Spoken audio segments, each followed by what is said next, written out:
Bueno, pues vamos a hablar de la neurobiología del aprendizaje. Súper interesante, la base de todo.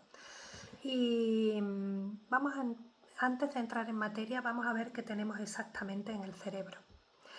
Resulta que tenemos muchísimas neuronas, 100.000 millones de neuronas.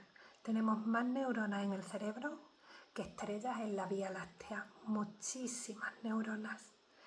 Bueno, en realidad no hay 100.000 millones, hay 86.000 millones, según un estudio que fue publicado en el año 2009 en una revista de neurociencia humana y que es liderado por una investigadora, una neurocientífica brasileña, Susana, y lo que hacían era muy interesante porque lo que hacen es contabilizar los núcleos de la neurona y utilizan una microscopía especial, ¿no? Una microscopía específica. Y encuentran que hay 86.000 millones de neuronas y 85.000 millones de células que no son neuronales, de las glías, de todos los trocitos y demás. O sea, hay una proporción 1:1, muy interesante. Pero nos quedamos ahora mismo con las neuronas, que como vosotros sabéis, pues tienen un cuerpo con su núcleo, con sus dendritas, con sus axón y que estén especializadas en coger información y transmitirla. Perfecto. Pues a los pocos días de la concepción, cuando ese óvulo es fecundado, comienza esa proliferación de neuronas. Y bueno, pues cuando llegamos al mundo con un cerebro de unos 300 gramos, bueno, si no, no cabe por el canal del parto, pero esas neuronas están desconectadas.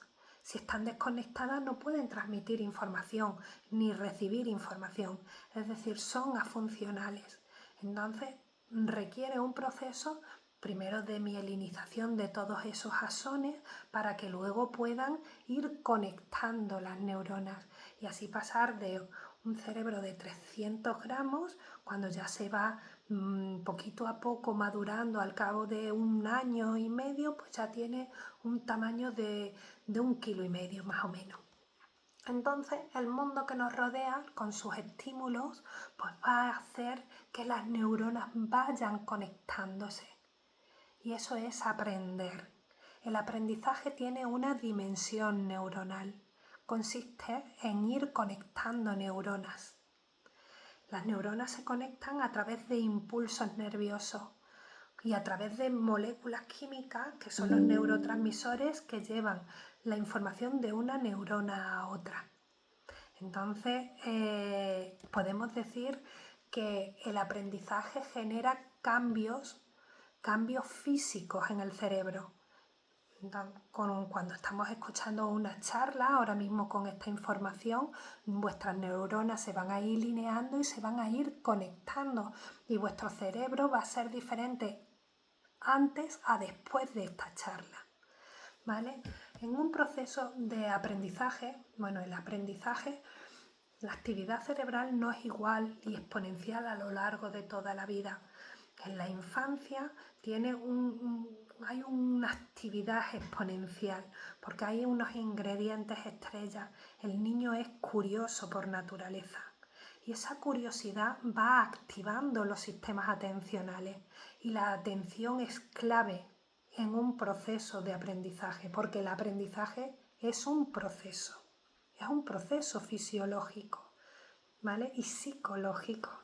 Vale, pues entonces la atención consiste en ir seleccionando la información que para el niño es relevante y entonces tiene que ir descartando todo aquello que no nos interesa.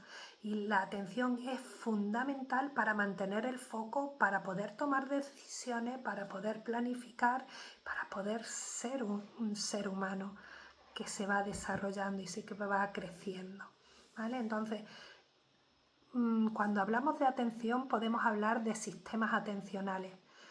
Hay un estudio que se publica en el año 1990 que fue fundamental porque crea las bases de la atención. En ese estudio, publicado por Michael Posner y por Peter Sen, que son dos de los grandes, ¿no?, Posner siguió después de esta publicación trabajando muchísimo en atención y se juntaba con Petersen, que trabajaba en todo el tema de neuroimágenes. Y entonces ellos plantean que la atención está constituida por tres redes atencionales. Tenemos la red de vigilancia o la red de alerta, que mantiene una activación adecuada. Hablamos de arousal, ¿no? El tema arousal a nivel neuro pues consiste en una alerta fisiológica. Se refiere a ese estado que genera la activación del sistema nervioso. Nos permite estar despiertos, nos permite estar listos para responder a todos los estímulos del entorno. Entonces, primero se activa esa red de vigilancia, esa red de alerta, donde están implicados pues muchos neurotransmisores diferentes, ¿no?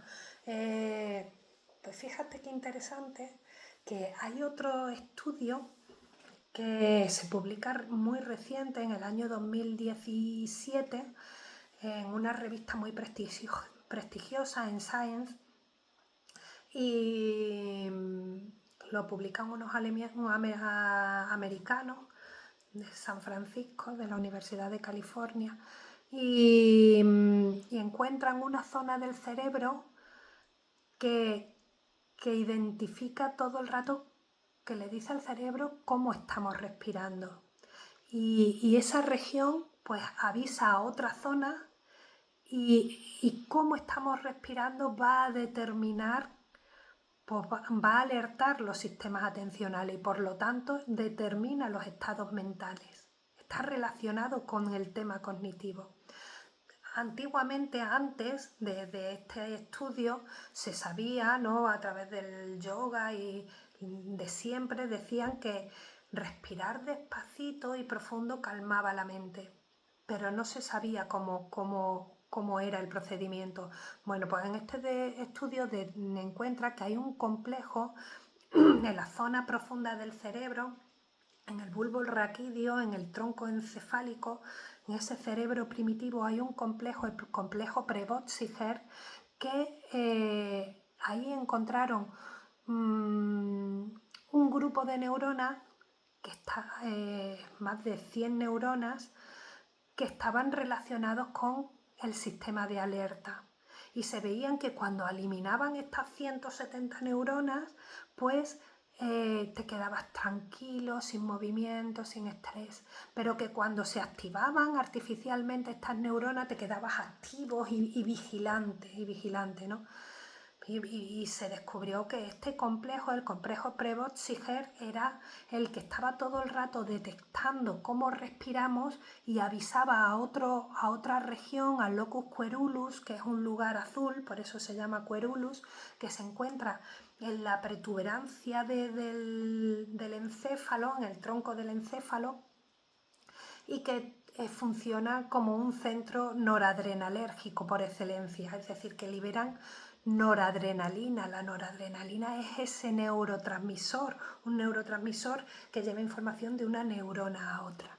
Entonces, cuando estamos respirando muy rápido, cuando respiramos muy rápido, de repente el complejo Prebotziger pues detecta esa respiración rápida y activa el locus coeruleus y libera más noradrenalina y activa la vigilancia, activa la concentración, porque tiene que dar una respuesta a ese peligro, porque identifica esa respiración rápida como algo relacionado con el peligro, está relacionado con el estrés. Y todo este mecanismo es el primer desencadenante, el primer dispositivo para responder al estrés. Sin embargo, cuando respiramos lento y profundo, el complejo Prebotziger no activa el locus coeruleus, entonces hay menos noradrenalina y queda relajado, tranquilidad mental. Por eso decimos que la respiración modula la actividad del centro noradrenalérgico y por tanto nuestro estado mental. Siempre habíamos sabido que la respiración afectaba a los sistemas atencionales, pero no sabíamos exactamente cómo. Y es verdad que puede controlar la atención. Y controlar la atención es controlar la mente. Vale, pues ya tenemos esa red de vigilancia. Luego hay otra red, que es la red de la orientación. Eso permite localizar los estímulos relevantes. Localizar, ¿vale?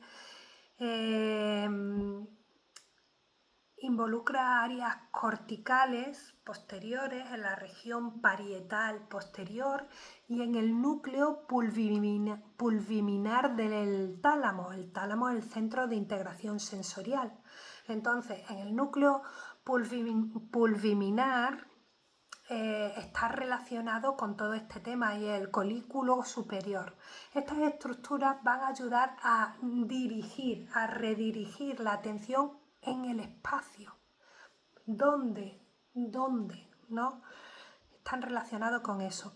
Sí es verdad que hay diferencia entre una orientación hacia un lugar visible y una orientación sin mover los ojos. Entonces, ambas redes están implicadas en la red de la orientación, aunque hay algunas diferencias, algunos matices anatómicos y funcionales, pero prácticamente, ¿vale? Entonces, la orientación consiste en dirigir el foco hacia el estímulo que es relevante en el espacio y originalmente es verdad que se pensó en el pulviminar del tálamo y en el colículo superior, que estaban implicados, pero luego hay estudios posteriores, que en el 2012 o cosas así, que siguen profundizando y con el paso del tiempo pues van redefiniendo y afinando, ¿no?, los conceptos. Y hoy sabemos que hay dos subredes de orientación. Hay una más dorsal, otra más ventral, algunas diferencias anatómicas. ¿Qué más os cuento? Ya tenemos esas dos redes, la de vigilancia, la de orientación y luego, por supuesto, la red ejecutiva. Las redes ejecutivas, que son las que controlan las funciones cognitivas complejas, las que nos hacen humanos, las que inhiben las distracciones, ¿no?, las que te ocupa a inhibir todo y para poder resolver los conflictos, para poder seleccionar la información relevante frente a toda la irrelevante. Porque hay 100.000 millones de bits de información sensorial y yo tengo que decir, me quedo con esta y todo esto no, lo inhibo. No es que no entra, es que se inhibe para centrarte en lo que te interesa. ¿Vale? Pues el modelo original de Posner y Petersen mencionaba que intervenían la corteza cingulada anterior como uno de los núcleos de control ejecutivo, pero con el tiempo, que ya sabemos que han seguido trabajando en el tema, pues han ampliado y han desglosado que esta red es más compleja. Por un lado teníamos la frontoparietal del control voluntario, que ya sabemos que los lóbulos prefrontales de esa corteza, ¿no?, son fundamentales para realizar todas las funciones ejecutivas. Entonces interviene la red frontoparietal de todo ese control voluntario y luego también la red del cíngulo y para mantener pues la atención en la tarea. Es decir, que en estas redes ejecutivas tenemos la corteza prefrontal a nivel dorsolateral, y la cingulada anterior. Y luego pues hay otras áreas parietales asociativas que son también imprescindibles. Entonces, ¿qué tenemos? Pues tenemos que la idea clave es que tenemos necesario mantener una atención sostenida para que podamos hablar de aprendizaje. Vale, pues es fundamental en el aula saber que El cerebro madura desde las partes más primitivas hacia las partes más evolucionadas. Los lóbulos prefrontales es la parte más evolucionada. Entonces los niños todavía no tienen esa región madura. No tienen esa región madura. Porque el cerebro madura pues, en los hombres en torno a los 28 años y en las mujeres en torno a 24 años, o sea que el cerebro tarda muchísimo tiempo en madurar. Entonces al niño le cuesta mucho activar su atención ejecutiva, la de dejar de hacer algo para centrarse en otra cosa, quitar lo irrelevante para centrarse en lo relevante. Entonces, muchas veces, cuando llamamos a los niños a comer y está haciendo una cosa, le cuesta mucho trabajo dejar esto para atender otra actividad. Debemos de entender que requiere un tiempo, porque esas funciones de atención ejecutiva no están maduras. No tienen refinado el control ejecutivo como los adultos.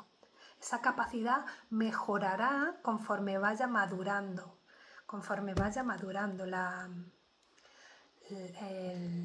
el cerebro, ¿no? La maduración cerebral. Muy bien, pues vamos a continuar con los tipos de aprendizaje.